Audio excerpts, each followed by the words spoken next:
So welcome back guys, another NVM vlog, and this one's slightly different. It's something I've never done before, which is a car review, and today we're in the new G80 M3. Just picked it up from BMW to have the running service done, so now we can give it full beans without any concerns. I just want to talk about the pros and cons of this vehicle. I mean, there's a lot of influencers out there who might talk more about the benefits than the deficits of this vehicle, but I'm going to give you my honest opinion. It's not an expert opinion, so I'm not a motorist journalist, so you please be easy on me in the comment section.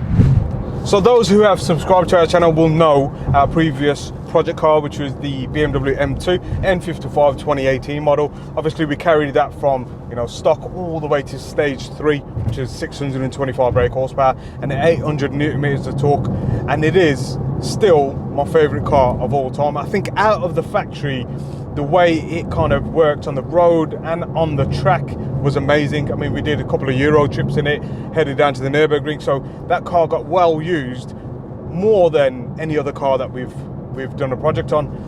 The G80 has been different, obviously, in terms of its usage. We've just about managed to cover 1,200 miles, and that's A, because we've been really busy at work, and B, down to the restrictions within the UK and lockdown, etc.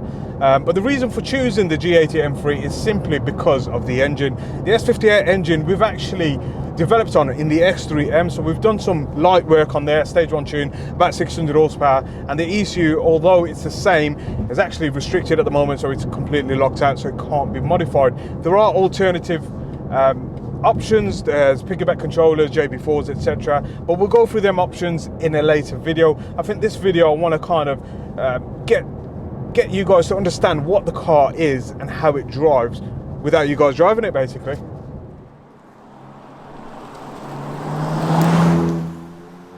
So obviously we have covered the options that we've ticked for this vehicle in the collection video, so if you haven't seen that, click here and there'll be a link straight into that.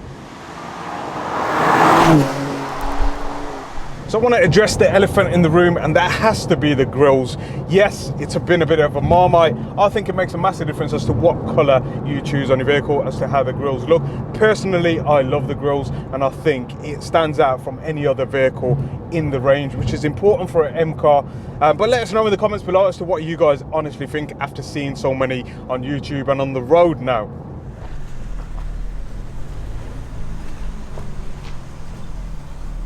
I think the colour and the options that you pick on this vehicle makes a huge difference to its road presence. We have opted for the carbon pack, which makes a massive difference in terms of external aesthetics, especially on the front bumper with them carbon inlets to the brakes.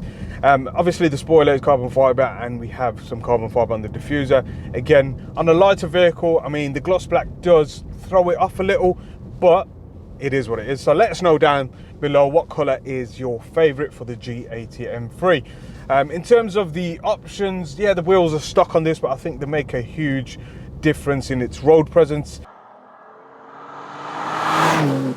This car came with Pirelli P0s. The dealers didn't really have an option, but the earlier the vehicle, the more likely it was with the Michelin Pilot Sport 4S's. But in a later video, we'll be changing the tyres as well as the wheels, so stay tuned for that.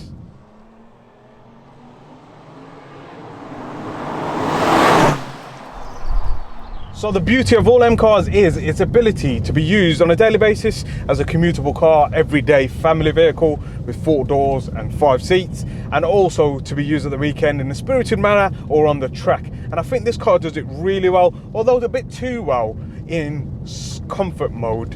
When you flick it into sport, it does a great job to soak up all the bumps and obviously allow that great driver engagement. And the M on this, the M mode and the M buttons can be configured so well that it can make you look like a great driver by having the traction control at a certain level and the brake to be pre-composed before you bite on it. So it's an all-round great A to B and track car, so it's got a great Jekyll and Hyde nature about it. Which brings me on to the seats, because the seats themselves are a great option. They look amazing, they hold you in position when you are giving it some, and especially on track, but getting in and out of them is a pain in the ass.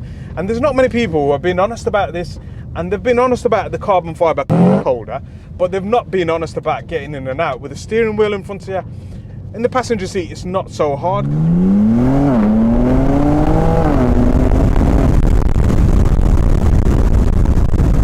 So this is quite a noisy road we're on. There's loose chippings everywhere, and the car does a really good job with sound deadening. These front windows are actually double glazed, and that reduces the cabin noise within the driver's cockpit, which is great. One of the downsides to that is you can't hear the exhaust, although it's quite timid. Once you open the valves up, it does get a better noise from the outside, but internally it's hardly any increase in sound. One of the characteristics of the S58 is its rattle. So at idle, it will kind of give this, 1.2 litre engine kind of rattle, which ain't very nice, but it is a characteristic of the S58 and its ability to change variable cam timing and ignition timing based upon emissions, and that's why this car is quite green. The cockpit, we're not going to talk about too much because it is literally a G series cockpit, although the cockpit does change when you press the M mode, and it gives a really driver orientated kind of cockpit with everything that you need on there: speed, gear, RPM, temperatures, etc. One of the downsides is I wish this was configurable on the M button, so when you click the M button it allows that cockpit, but it doesn't. One of my biggest concerns with the cockpit and the infotainment system is Android Auto. I know Android Auto is not something that BMW will get too involved with. It is a third-party software company, open source, whatever it is, and it's not very good. It's absolutely, if I'm honest with you, and it doesn't work with any of my Android phones, and it causes major concerns when I'm trying to use the phone in anything other than the navigation mode, which is silly. So driving around on a daily basis in the urban environment, the gearbox is absolutely amazing. I mean, it switches gears. I can't even notice it changing gears, which is a great benefit for everyday commute.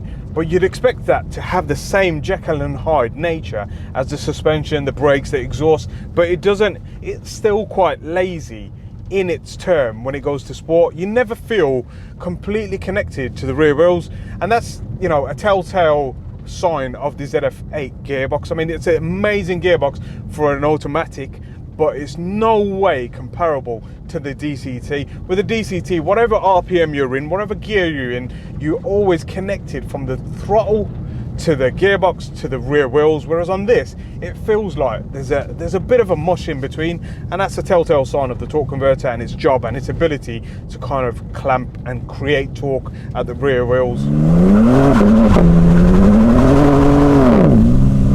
So technology has evolved massively over the last 10 years, and in them 10 years more power has been available in a two-wheel drive form, so on a rear-wheel drive or a front-wheel drive car, and that's thanks to the electronics. I mean, this car has got such an advanced traction control system. Even driving it through the country roads, it's holding the power down to the ground pretty well. I mean, there's a bit of a slip from the tyre compound, but in all honesty, as long as all the traction control modes are on, I don't think you're going to stack it. But I like to drive this car in all sports settings, and that gives me the kind of nature that it's more aggressive, even though it's a softer car. It does feel like a bigger car in comparison to the M2, but this is not a video to compare it to another chassis model. But in comparison to the G Series M340i, it's a little more aggressive, but not as aggressive as I'd like personally.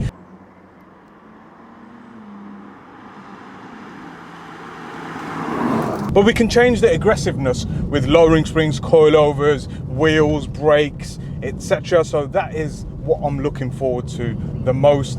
The engine and its power, almost 510 brake horsepower and 600 odd newton meters of torque is more than enough for everyday use. You can feel it lacking lower down. I think they've done that on purpose to reduce the amount of wheel spin. But again, this car has been modelled on the Nürburgring, so it grips well on track and it's been used on the road really well. But again, guys, I'm going to put a disclaimer in. I'm not a journalist, I'm not a reviewer. This is just my opinion of driving the car for 1,200 miles and the ability to kind of give it full beans since the running service.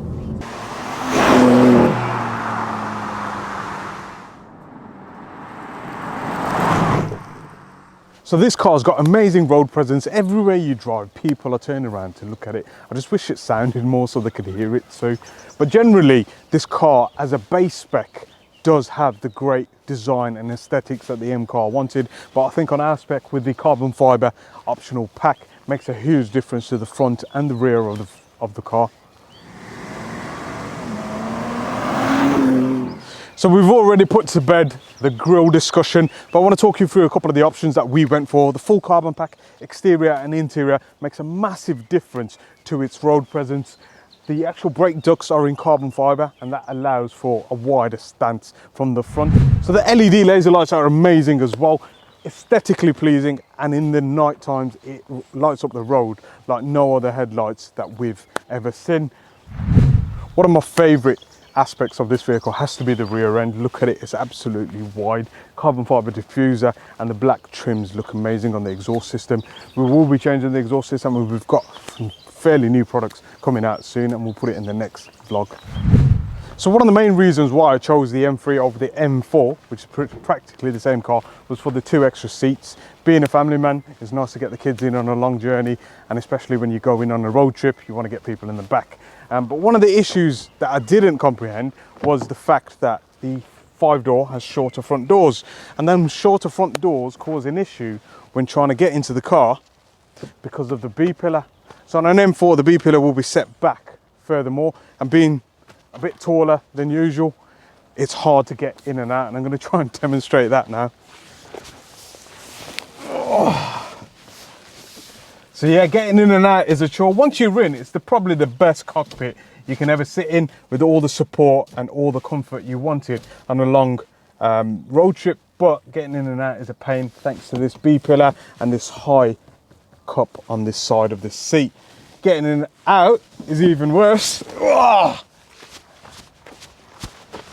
So it's hard to stay modest getting in and out of an M3. An early look into the S58 shows its true potential. The engine itself, the engine bay itself, has hardly any space for anything else. The airboxes look nice either side in comparison to the X3M, which sits right on top. It would have been nice if BMW could put some more engine bay bling in there, but we have steel bracing rather than some fancy carbon fiber. So obviously this is a premium priced sports sedan. Obviously one of the most expensive BMW M cars produced for its class, but I think it is worth the price that you pay for its nature to be driven on a daily basis, take the kids to school, do your shopping in, and also to enjoy at the weekend or on track. The power does come in nice and linear on this, so it's not going to scare you, and the torque is nice and flat, but we'll know more about that once we get it on the dyno.